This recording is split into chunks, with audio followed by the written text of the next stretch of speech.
What's the worst thing you've ever heard a teacher say at school? Story 1.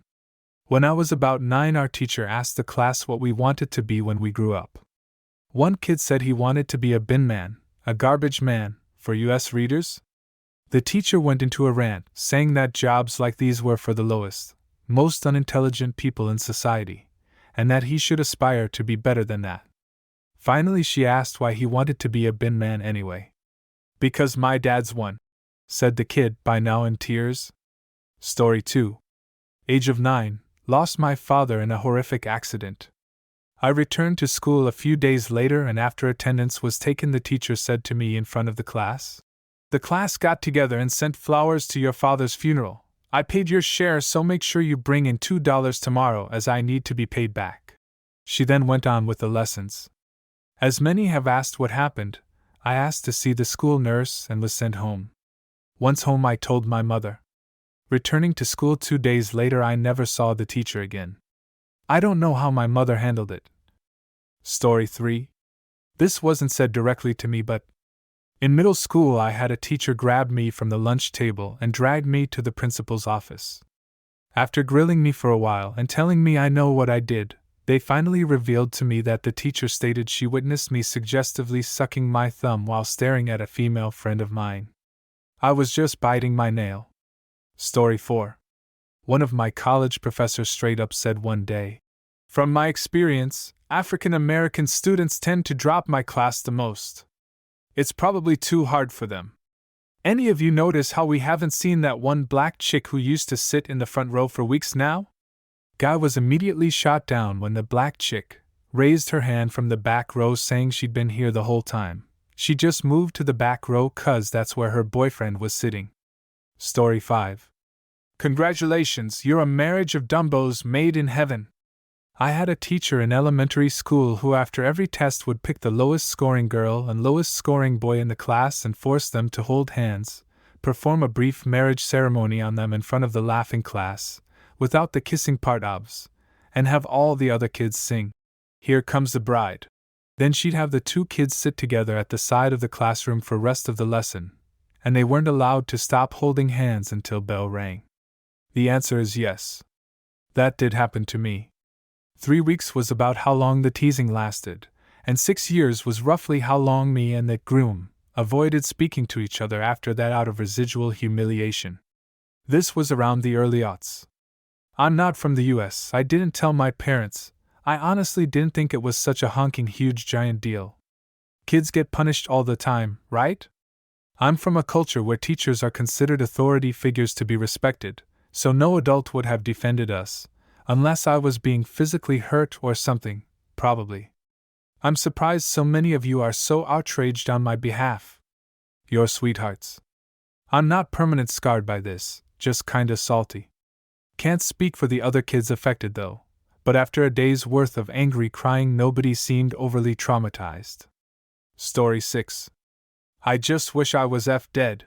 Overheard by complete chance while wandering the corridors during a free period. Turned right back around and took the long route so I wouldn't have to walk past the classroom. It was a bit of a broken pedestal moment for me, but I never told anyone else about it. The teacher who said it was one of our most beloved history teachers, who we later found out had been stopped from committing suicide at least twice by one of the deputy heads, who'd been friends with him since their university days in the past. Not stopped as in, talked things out and convinced him it wasn't the best way to deal with his problems, but as in, physically picked up and dragged away from the window. He, the deputy head, was quite intimidating as a teacher, but we gained a lot of respect for him after learning that. Story 7. When I was in high school, a gym teacher came up to me one day towards the end of class when everyone was just kind of freely shooting basketballs and hanging out on the bleachers. I was standing by myself, and walked up and asked me something about the neighboring town. He said, "Did you know that in Olney, they used to hang niggers with velvet?" And then just walked away. It was the only time he ever talked to me. I'm white and he was a black guy, maybe 6 feet 8 inches. I think he was in the NBA for 1 season or something. Everyone loved him, so I guess he was just messing with me, but he got me pretty good. Story 8. First day on the job, teacher walks in as the new CD teacher, and his name's on the board. It looks like he'd pronounce it ass man. He announces right away that it's not, and that you will be thrown out of his class if you call him that. He does roll and gets to a French African name that looks like it might be pronounced for a gay slur starting with F. Does not use better judgment, and uses that slur as a last name. It's pronounced Vijay Asmat. Kid obviously had to deal with this problem his whole life and was not keen on the mix-up. New teacher blows up, and is hollering at this 16-year-old who's not backing down. Takes a bit, but they both disappear. Teacher was never seen in the building again. This was first period, first day of school. Story 9. Okay, I have one. When I was in elementary, I got confused at lunchtime and threw my food out early and wandered outside for recess. Alone. Realizing my mistake and having no idea what to do, I went back inside and told a lunch lady and asked what I should do. She dragged me by the arm to the center of the lunchroom with a live mic and informed everyone of my mistake and how no one should do what I did because it was a bad thing. She told everyone I was going to get expelled. I was sobbing at that point. I kept asking her what expelled meant, but she didn't answer me. All I knew was that it was a bad thing. I never told my mom until years later. And no, I didn't get actually expelled. Story 10. Mrs. Noodle, my third grade math teacher. 1987. I missed 2 weeks of school due to a horrible case of chickenpox and fell behind with whatever it was that we were working on. A month after I came back to school, I was still struggling with math, but was too young and scared to ask for help. We had a test that I failed.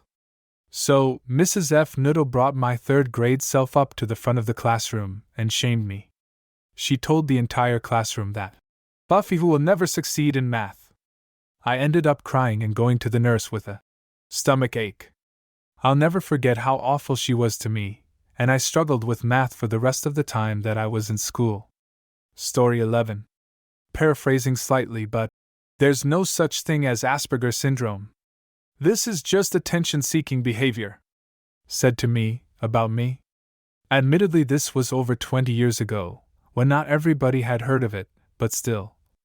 I'd had 2 days of tests and brain scans resulting in a long-form diagnosis/explanation which my parents had shared with my teachers. Every other teacher basically reacted with, "Oh, so that's why he's so weird. Okay, we can work with this." But not this guy. F you, Mr. M. Story 12. Not the worst thing ever, but definitely the worst advice. In high school there was a subject I really liked. It was called Informatics 2, but it was mostly basics of graphic design and creative digital stuff in general. I was really inspired for a project we had to do, and really excelled in it, made a green screen at home, did some advanced video editing. It was through the roof. The professor, Mr. V, who was in charge on that subject, loved it. Gave me an A+, showed it to other groups of students. Later I was told he would show that video presentation to future students as an example of a well-done project. The other professor, Ms. M, who taught the same subject, but not to my group, met me a few days later in the hall and told me, "I saw what you did for Professor V's class. Congratulations, it's very good, but you shouldn't have done it. Why? You've raised the bar for everyone else, so somebody who would have gotten an A+ could now get a B or less." I actually took it as it is, and it kinda F'd me up for a while. Wish I could go back in time and tell her to F off. I'm not in charge of grading and I've got the right to excel as much as I want, bitch. Edit. Actually, there was no grading on a curve in high school. So there was really no need for her to have that attitude. She was probably thinking I raised the bar in a way that Professor V would now expect more from other students, or something. TBH, I wasn't thinking about that at all in advance. It was maybe the only class I really enjoyed that semester. I just wanted to have fun FFS. As for the part where I called her a bitch, well, she really was a bitch. Story 13.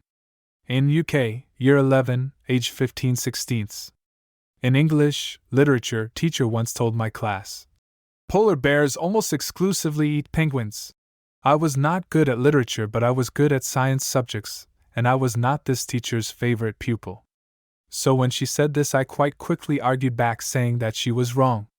She protested, and I explained that polar bears live in that Arctic Ocean, and, while there are various species of penguin, none of them live in the northern hemisphere. This was an open argument during class, and she offered to Google the answer. So she did, and when I was proven correct by the internet, she sent me out the class. Story 14. When I was in 6th grade, the second election for Bush Jr. was coming around, and they were teaching us about political parties, and being a kid I asked which political party I belonged to because as a kid with no prior knowledge I wanted to know if I had one. My teacher then proceeded to tell the class that everyone is and must be a Republican or will burn in the fiery pits of hell with the dirty no morals having Democrats. Turns out you don't go to hell for not being a Republican. Story 15. Welp, I have one for this. I was a bit of a problem child growing up because I would rather read, write, or draw than do academic things. It didn't help that I studied in an Indian school and that our education system places emphasis on rote memorization over practical understanding. So I had a bit of a reputation with the teachers. The moral science teacher got sick and the head teacher subbed in for her once. I'd had my run-ins with her, so I was a bit wary to begin with. Moral science was a silly subject in the first place, but that day we were talking about imagination, so I was super hyped. At some point during the class she asked us something along the lines of who here visualizes while they read, and I eagerly stuck my hand in the air. My moment to shine, right? Wrong. All I got was a look of condescension and a really? You, in front of the whole class. I was absolutely crushed for a day or two. But I got over it pretty quickly, I think. But it stuck in my mind as a particularly mean thing to do for no real reason. Ah well,